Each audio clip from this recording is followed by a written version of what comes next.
Olá, está começando a Granja na TV. Eu sou Thaís Dávila e essa é a sua conexão diária com o agronegócio. A Polícia Civil prendeu preventivamente dois suspeitos de abigeato em Bagé. As investigações tiveram início em novembro de 2024, após uma série de furtos de ovinos e bovinos na região. O gado era abatido e carneado nos locais dos furtos. A ação foi coordenada pelo delegado Guilherme Nunes, titular da primeira Delegacia de Repressão aos Crimes Rurais, a DECRAB. De acordo com a Polícia Civil, um dos presos estava em regime semiaberto e o outro cumpria pena em prisão domiciliar. A investigação apontou que a dupla aproveitava o tempo fora da prisão para cometer mais crimes.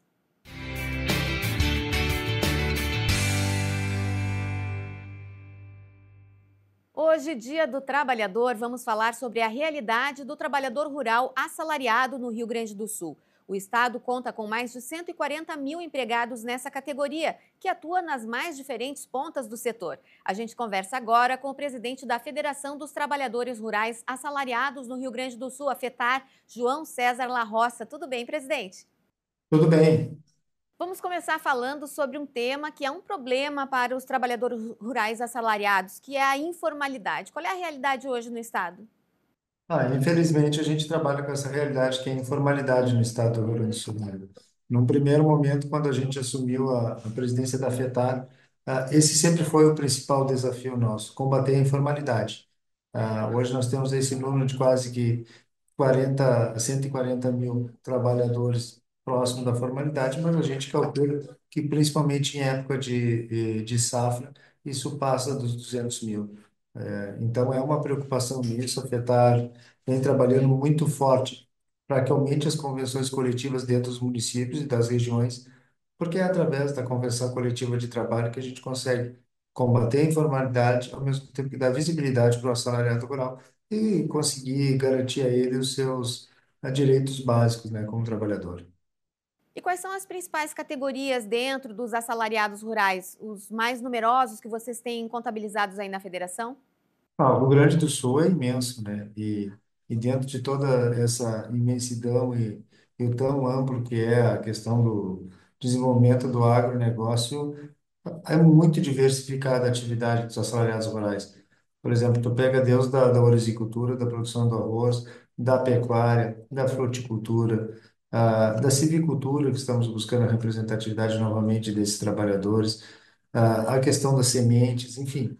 A própria Serra Gaúcha, né, que além da fruticultura tem uma questão de uma agricultura familiar que já vem gerando um grande número de contratações de assalariados rurais lá. Então é muito amplo isso. Mas eu acredito não tenho certeza que o setor da orizicultura, por essa nossa linha de fronteira toda que vai desde Chuí até a Uruguaiana, ainda é o que mais emprega dentro do setor dos assalariados rurais.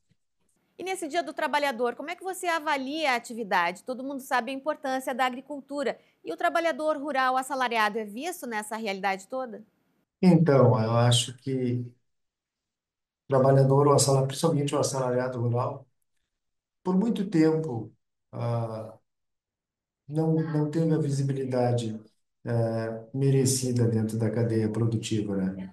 Todos os nossos sindicatos de trabalhadores rurais, lá no início dos anos 60, foram formados por assalariados rurais na busca por seus direitos. No decorrer do tempo, com o avanço da agricultura familiar, muito disso foi se perdendo, o que nos levou a um certo momento ter que dissociar as nossas federações, a FETAR da FETAC, que hoje representa a agricultura familiar e nós, os assalariados rurais.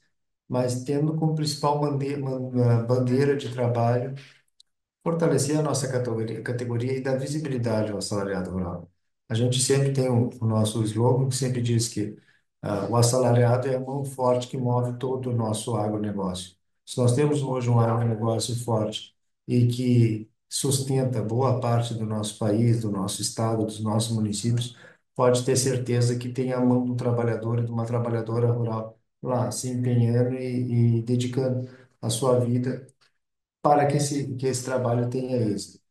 Tem um ditado que diz que o olho do dono que engorda o boi, né? Não é.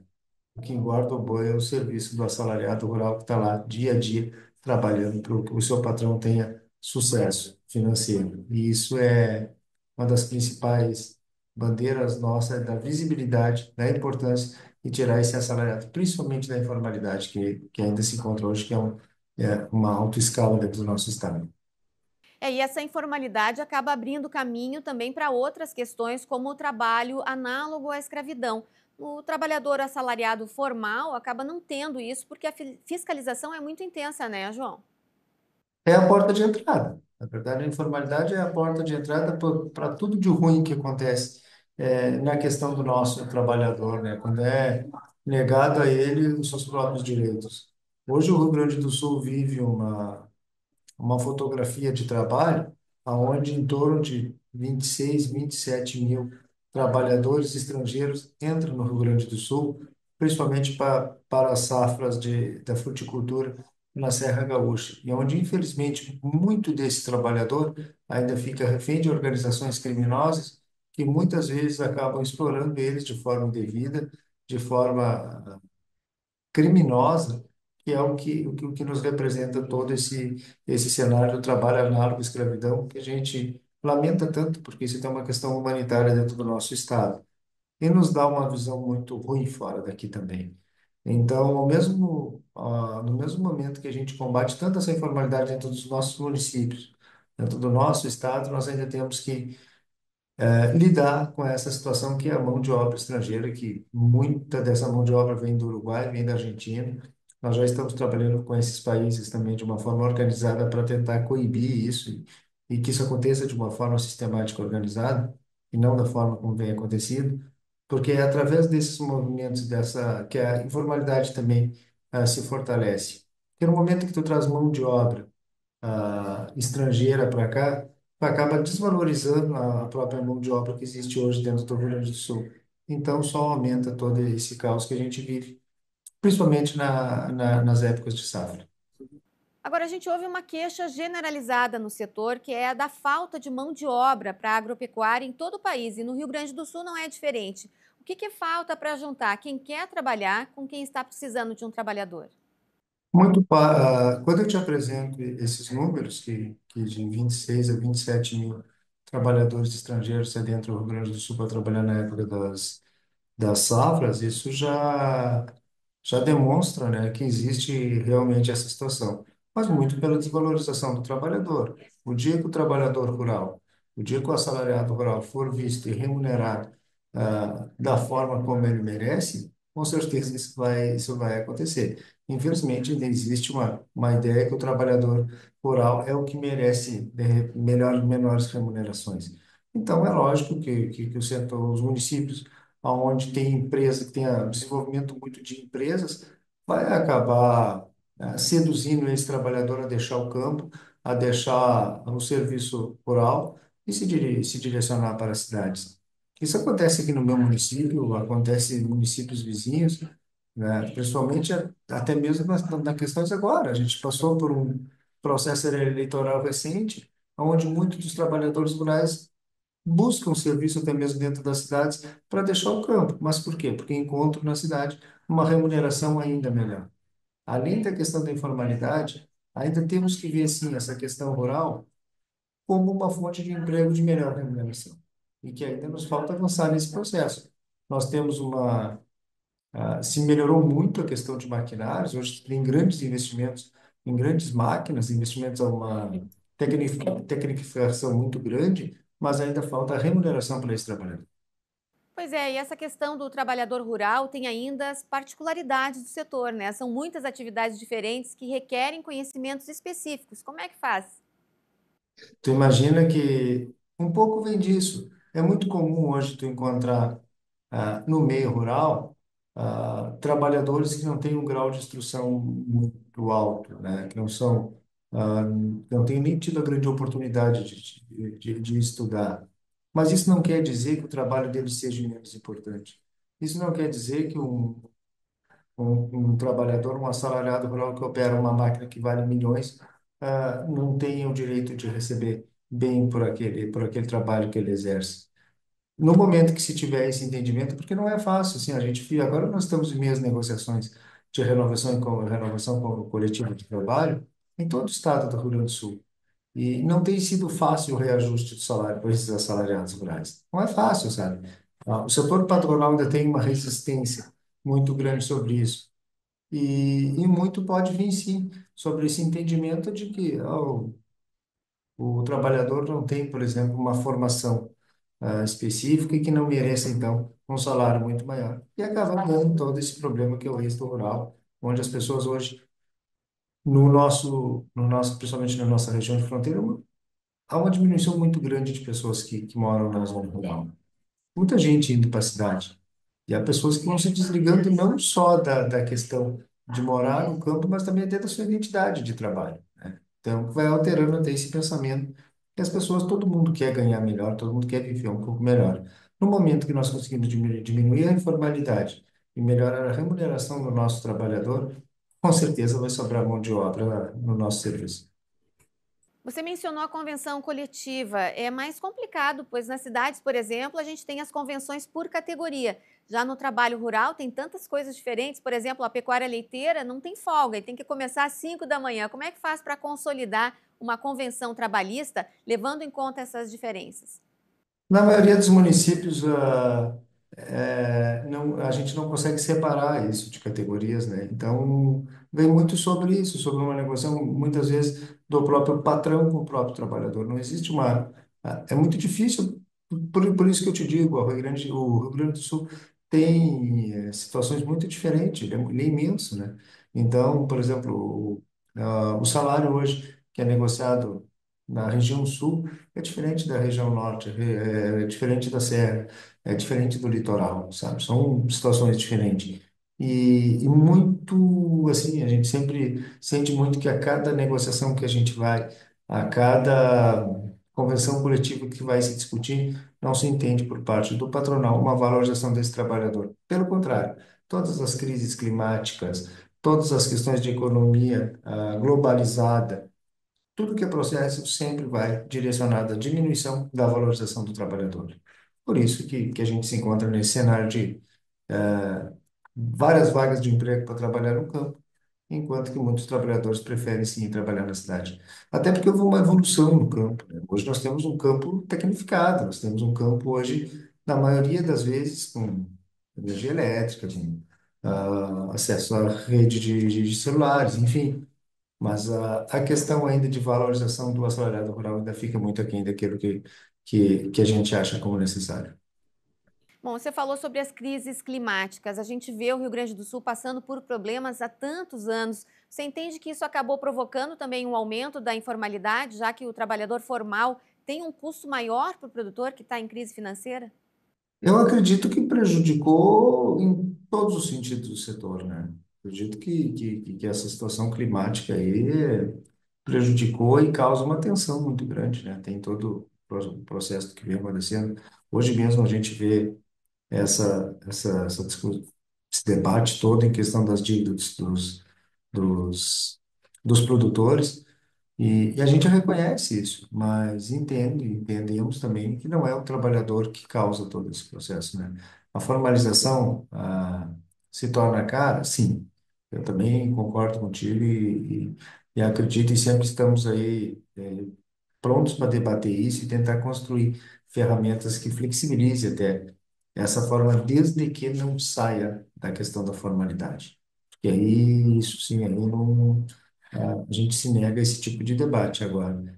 Claro que as questões de custos que tem poderiam sim ser rediscutidos. E não é, com certeza não é o trabalhador que é o culpado de tudo isso. Na verdade, ele é parte do sucesso do produtor. Com certeza. E no começo você falou que acabaram se separando dos trabalhadores assalariados rurais e a FETAG, que hoje representa a agricultura familiar. Dá para se dizer que o desejo de vocês é que o assalariado rural se torne um pequeno produtor?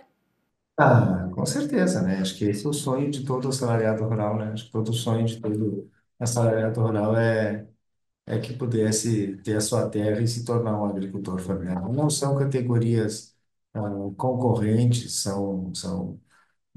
não existe isso. Eu sou filho de pecuarista e assalariado rural, também tenho a minha vida ligada a isso, então entendo bem o que que é E até dentro dos nossos processos, né, de FETAR, a gente está tentando trabalhar duas políticas públicas importantes, que é a questão do crédito fundiário para o assalariado rural. Agora, dia 29, mês que vem, a gente vai estar debatendo, né, a questão da habitação para o assalariado rural, que pode ser uma grande conquista que a gente vem a realizar dentro do Estado, onde grande parte do nosso assalariado rural ainda é aquele trabalhador que mora nas periferias das cidades, e a maioria nem tem ainda uma casa própria, né, que ainda mora no puxadinho da casa de um parente, e tu imaginas, então, tudo isso a gente tenta trazer, né, e dar essa visibilidade que eu digo que precisa para o assalariado.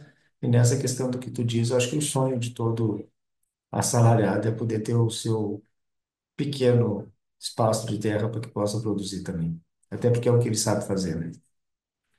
Que legal, João. E para a gente encerrar, então, sua mensagem para os trabalhadores assalariados rurais nesse 1º de maio.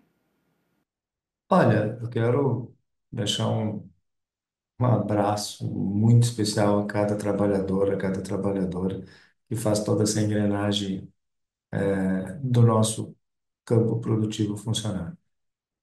Meu reconhecimento a cada um e a cada uma, somos irmãos nesse processo de trabalho, e afetar tem como objetivo sempre lutar pela formalização, lutar pelos direitos e buscar políticas públicas em favor dessa categoria tão importante que é para os nossos municípios, para o nosso estado e para o nosso país. Afinal de contas, o que faz toda essa engrenagem do agronegócio funcionar é a mão forte do assalariado rural. Obrigada, João César La Roça, presidente da FETAR RS. Parabéns pelo seu dia. Muito obrigado, obrigado a eu pela oportunidade. Obrigada. A Granja na TV faz um intervalo, em seguidinho a gente volta com Direito no Campo. Até já.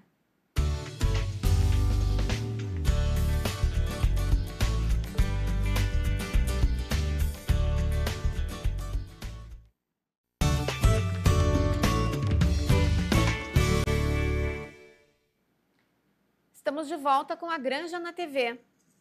Faça sua graduação na maior universidade do estado e uma das 5 melhores privadas. Escolha a Ubra. Aqui você tem práticas de verdade, desde o início do curso, eventos de networking, professores altamente reconhecidos no mercado de trabalho e muito mais. Matricule-se agora em ubra.br/vestibular e garanta condições especiais de pagamento. Ubra, seu futuro começa aqui.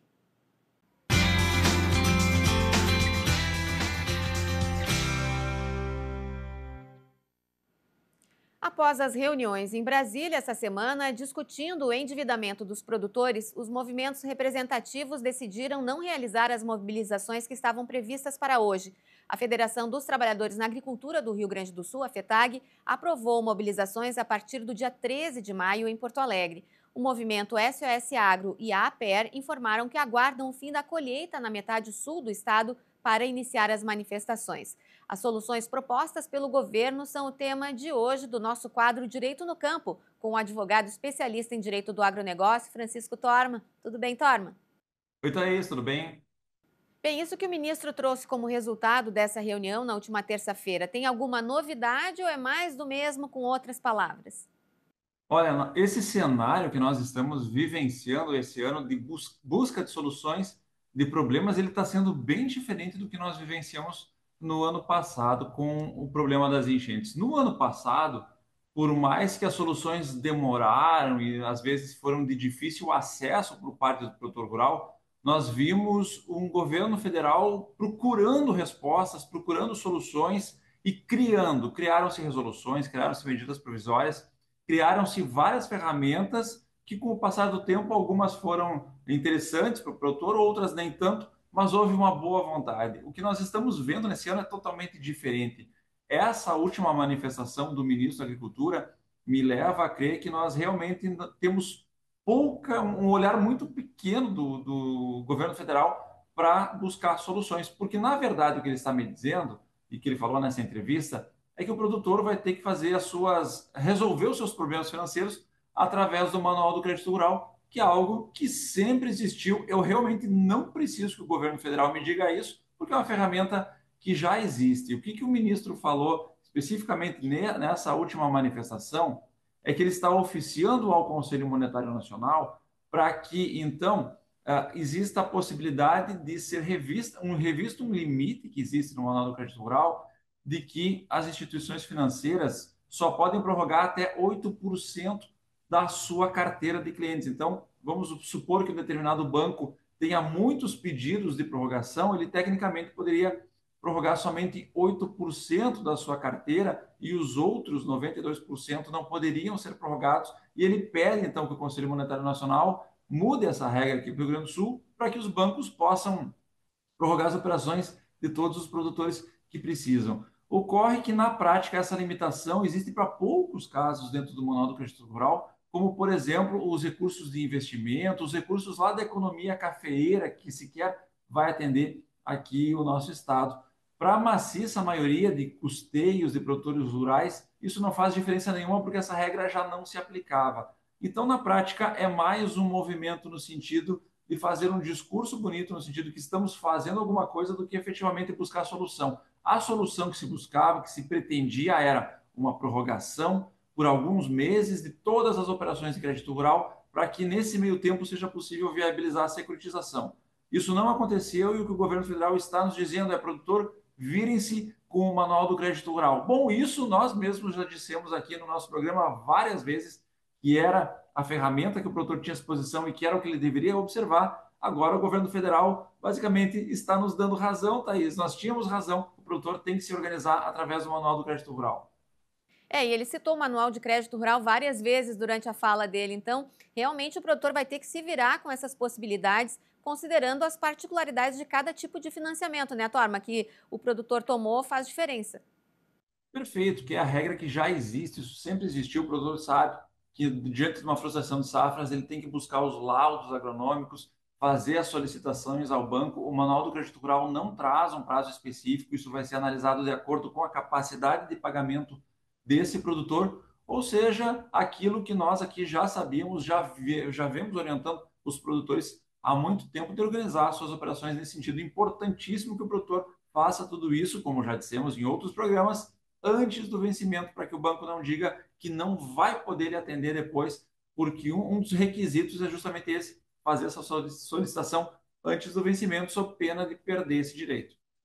Agora a gente vai acompanhar o resultado dessas mobilizações que vão vindo pela frente. Pode ser que haja alguma mudança no posicionamento do governo federal.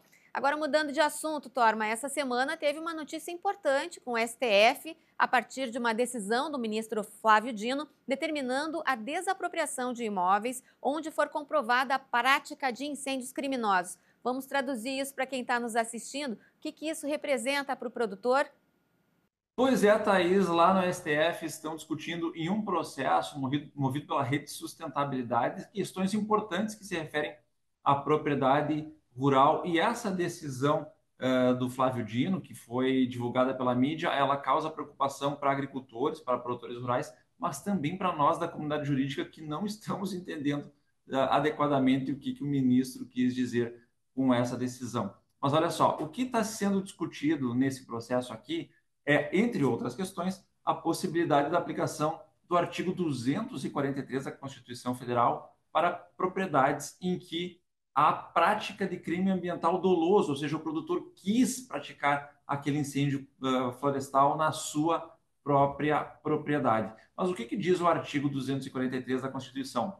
Lá diz que a propriedade rural poderá ser desapropriada sem indenização ao seu proprietário nos casos em que esse produtor cultivar plantas psicotrópicas nesse imóvel rural ou use de trabalho escravo. É isto que está no artigo 243. Nesse processo, quis se trazer para o debate a possibilidade de aplicar por analogia esse artigo e desapropriar também o imóvel rural daquele produtor que comprovadamente ateou fogo ou praticou crime ambiental dentro do seu imóvel rural. Os estados que participam desse processo disseram que não, que como o rol lá do 243 é taxativo, não dá para ampliar ele ao bel prazer do julgador. Né? Não poderia aplicar por analogia algo que não está previsto no texto constitucional. O ministro Flávio Dino disse, em suma, que, olha, de fato eu não consigo aplicar por analogia, Mas é uma boa ideia essa, desapropriar o imóvel rural do produtor que comete crime ambiental. Então, determino que a União, ou seja, o Brasil, o governo federal, analise medidas de como fazer a desapropriação desses imóveis rurais onde o proprietário cometeu um eventual crime ambiental. E aí fica a discussão. E agora, essa desapropriação vai ser sem indenização? Vai ser para qualquer crime ambiental? Como é que vai ser o devido processo legal? Como é que o produtor vai poder se defender? E se porventura acontecer um equívoco nesse negócio, se ele só derrubar uma árvore, ele está sujeito a uma multa ou ele está sujeito à desapropriação do imóvel Sim. inteiro sem receber nada por isso? Então, agora, essa decisão traz aquilo que nós não precisávamos, que é um pouco mais de insegurança jurídica no nosso agronegócio brasileiro. E mais uma vez, uma decisão que ainda carece de muitas informações complementares, né, Torma? Como você falou, e tem muitas perguntas pela frente. Parece até um desestímulo à produção, olhando assim. Sempre.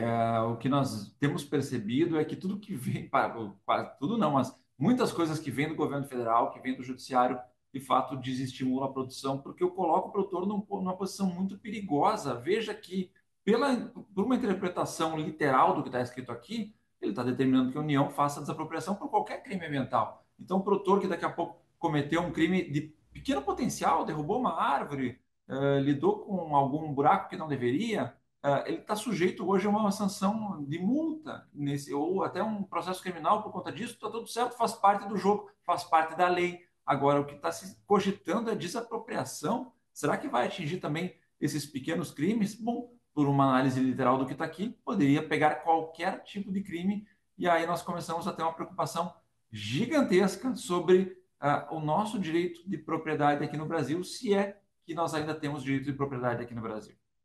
Bom, essas e outras informações voltam sempre com o Torma, toda quinta-feira aqui no programa, trazendo atualização e esses esclarecimentos tão importantes para o produtor. Obrigada, Torma, por hoje. Até a semana que vem. Valeu, até semana que vem. Obrigada. A Granja na TV de hoje fica por aqui. Até amanhã.